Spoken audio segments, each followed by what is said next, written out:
Salut la gang, bienvenue à Radio B52, votre podcast de la Ville de Québec, pour tout le Québec, tout le Canada français. Merci de nous écouter en grand nombre, continuez à vous abonner à YouTube, continuez à vous abonner à notre page Radio B52 de Facebook, également à Radio Ego, également au monde Apple, les balados. On passe ça Night Train au micro. Les élections municipales de Québec, comme les autres municipalités s'en viennent, et ici à Québec, c'est très simple, c'est le vide. C'est vraiment le néant.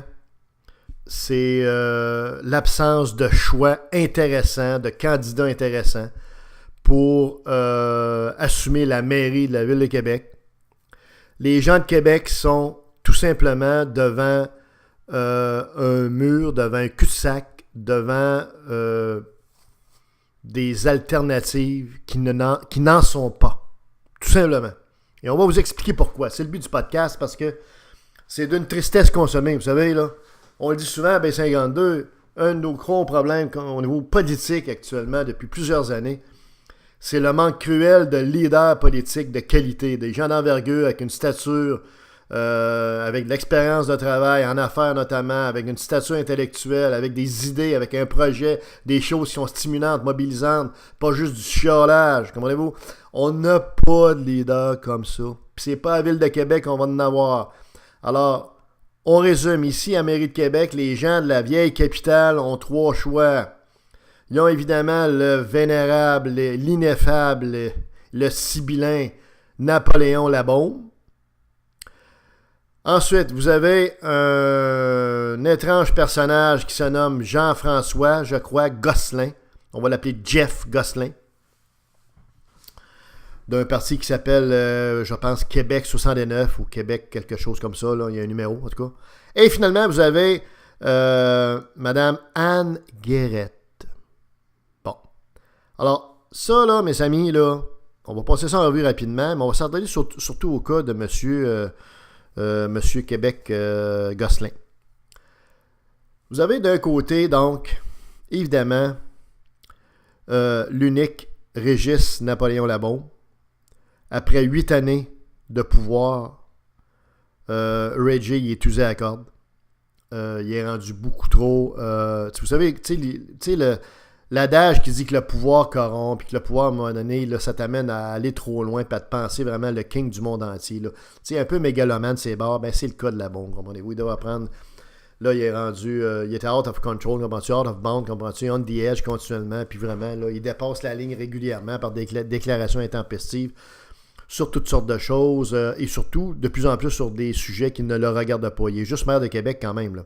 On s'entend que la Ville de Québec, là, c'est une ville. C'est pas une province du Canada. C'est pas un pays, encore moins, hein, Régis? On sait que t'es péquiste, mon homme, là, mais gars, calme-toi les ardeurs. Régis Labaume est rendu qui se prononce un paquet d'affaires, comprenez-vous, au niveau international, sur Donald Trump, un paquet d'affaires, pour lesquels il n'y a aucune compétence et qui intéresse aucune personne. On n'est pas intéressé à savoir l'opinion de Labaume sur un paquet d'affaires. La seule chose que les gens de Québec veulent, c'est des services publics municipaux de qualité au plus beaucoup possible, des taxes municipales les plus basses possibles, puis les commerçants des taxes d'affaires les plus basses possibles. Ça, malheureusement, ça n'intéresse pas Labaume. Et après 8 années, l'usure du pouvoir a fait son temps. Il devrait être kické out.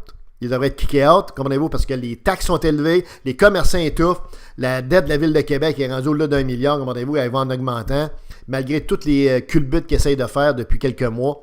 La situation financière de la Ville de Québec est plus précaire qu'elle ne l'a jamais été.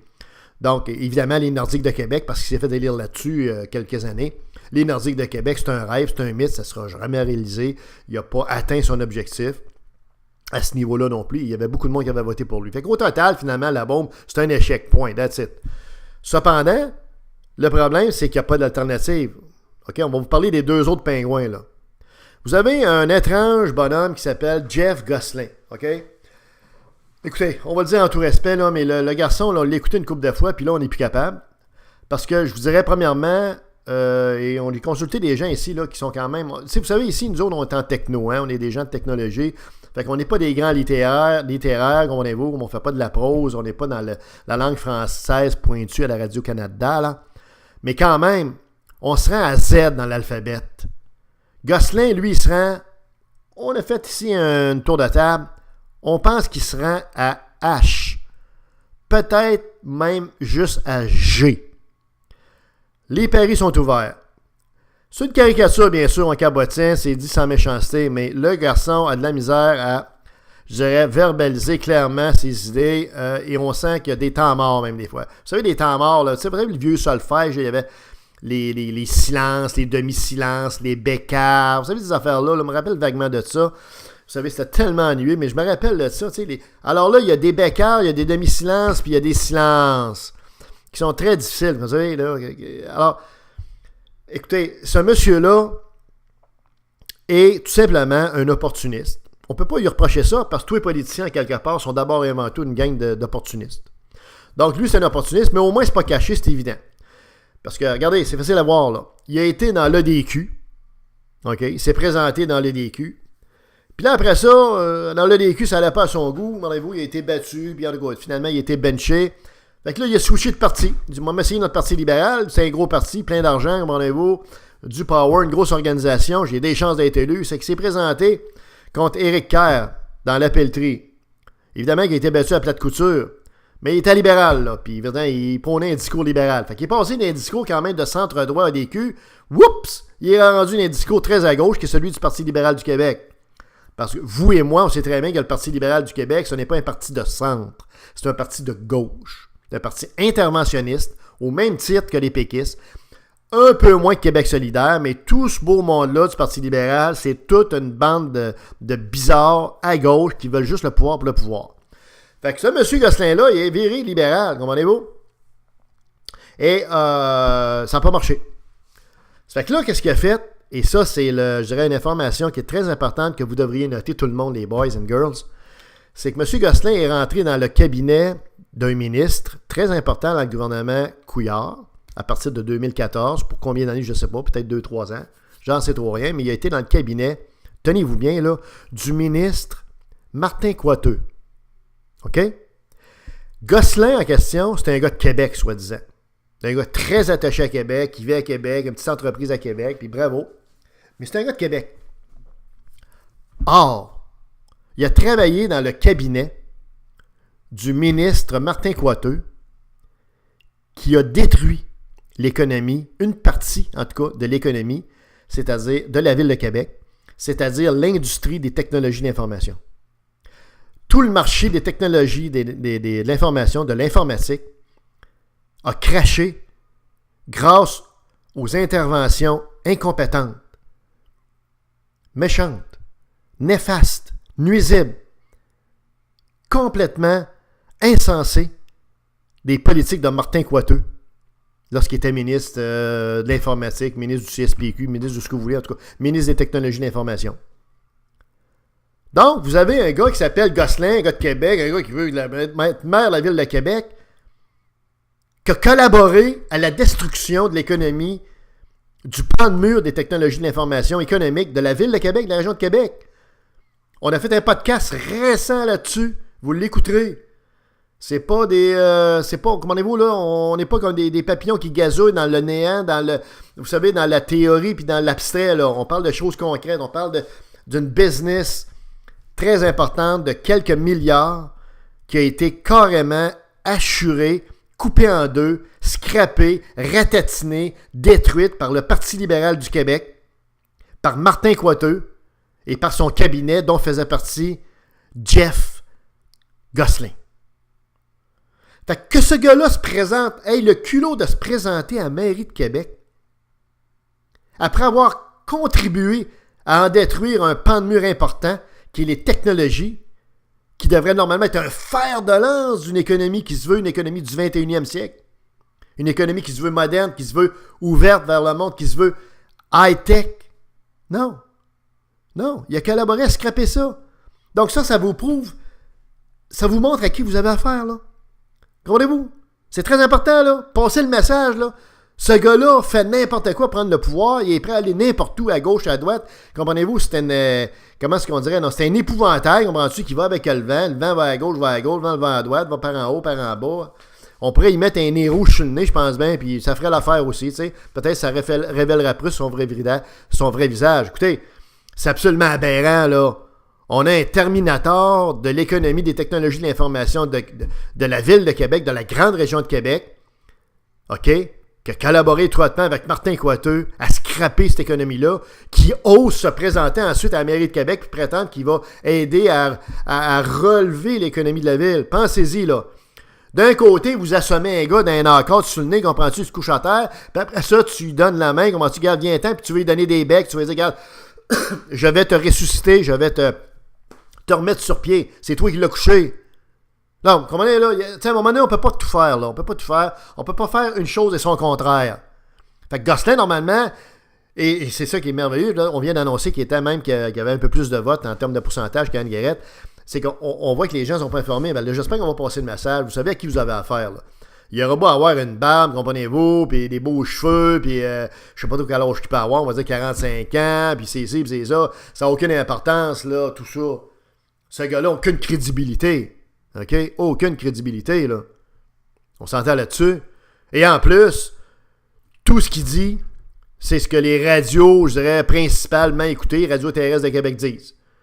Fait que si les radios principales, là, toujours les 2-3 mêmes, là, qui bâchent, par exemple, sur le SRB, ben lui, il bâche sur le SRB. Les radios sont pour le troisième lien, il est pour le troisième lien. Fait qu'il faudrait pas un moment donné. Alors, tu sais, il fait tout simplement s'aligner sur les radios. On voit nécessairement que sa source d'information rigoureuse, c'est les radios de Québec. Alors, vraiment, c'est une source sérieuse, là.